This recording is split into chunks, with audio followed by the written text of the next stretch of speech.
Welcome to Take 5, your 5-minute inspirational message from Solid Rock Drogheda.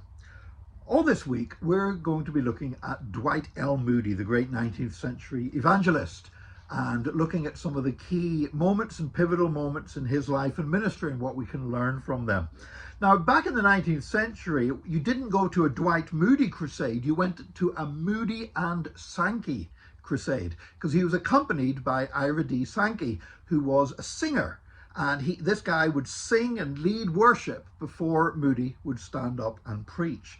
And probably just in the same way as Moody would be the one who really pioneered stadium evangelism, Sankey would be the one who really pioneered what we see today as praise and worship, as having a period, a time of praising the Lord. I mean, other people sang, but they tended to do meetings that were a bit like, well, what you might call song sandwiches. You'd have a song and then a Bible reading and then another song and then a testimony and then another song and something else. But this idea of just having a time of worship before the word was preached was really considered quite revolutionary, and Ira D. Sankey was the guy who pioneered that. Now, Sankey was a government worker. He had a great job with the US Treasury Department, and he was involved in youth work, working with Sunday schools.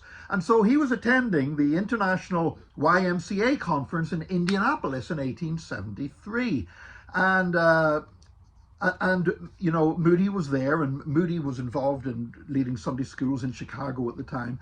And Moody, he basically was to speak at a prayer meeting as part of this YMCA convention. So Ira Sankey went along. He'd heard about Moody. He wanted to hear him actually teaching and preaching himself. Now, Moody had already realized the power of music from leading the Sunday schools. He had these Sunday schools in really tough working class areas in Chicago, and these kids were so amazingly rowdy, and he discovered that by having a musician or a singer, it would quieten the kids down. And so every 5 minutes or so, when the kids began to get too unruly, they would sing a song and it would sort of calm them down. And Moody had compared that to how God had used David, for example, in the Old Testament. Whenever King Saul was troubled by an evil spirit, that David would sing and play, and the Lord would calm Saul.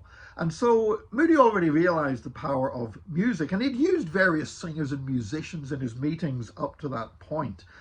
But that day, as Ira D. Sankey entered into that prayer meeting, one of his fellow delegates from Philadelphia YMCA whispered to him, "The singing here has been abominable. I wish you would start up something." And Sankey had no intention of doing that, but he went on into the service, and the singing was abominable. I mean, it was awful. It was so uninspiring. And so there was a gap, and Sankey went up to the platform and he began to sing, and he had a really powerful voice. And he began to sing the old hymn, "There is a fountain filled with blood drawn from Emmanuel's veins, and sinners plunged beneath that flood lose all their guilty stains." And it changed the atmosphere. It changed the prayer meeting, and it just set it up perfectly for Moody to stand up and to preach and to teach. And afterwards, Moody went straight to Sankey and asked him who he was and where he was from. And Sankey told him how he lived in Pennsylvania, and told him about how he had this great job with the US Treasury. And Moody says, "Oh, well, you must give all that up." And Sankey said, "Why would I give all that up?" And Dwight Moody said, "Because you got to come with me. You got to come to Chicago. You got to minister with me. I need you so much." And he prayed with Sankey, and Sankey was impressed by the power of the prayer, but thought, "There's no way I'm going to Chicago to work with this guy. I've got a good job. I'm happy where I am." 6 months later, Sankey went to visit Chicago, and there, seeing firsthand what Moody was doing, he knew that this was where God wanted him. And so for many years, the two of them ministered together. Sankey had found his purpose in life, and it was working alongside Dwight L. Moody. And I truly believe this, that every one of us has a purpose in our life. You know, there's things we do in our life, and we do them because somebody's got to do them and they need to be done. There's nothing wrong with that. But there comes a point in our life where you start doing something and you say, this is why God put me on the face of the earth to do this. I'm privileged that I've had that experience, and I know that what I do for the Lord is the reason why the Lord put me here. It's the most fulfilling thing I could ever do. Sankey discovered that when he realized what he had to do. Moody realized that he needed Sankey in order to help him fulfill his potential.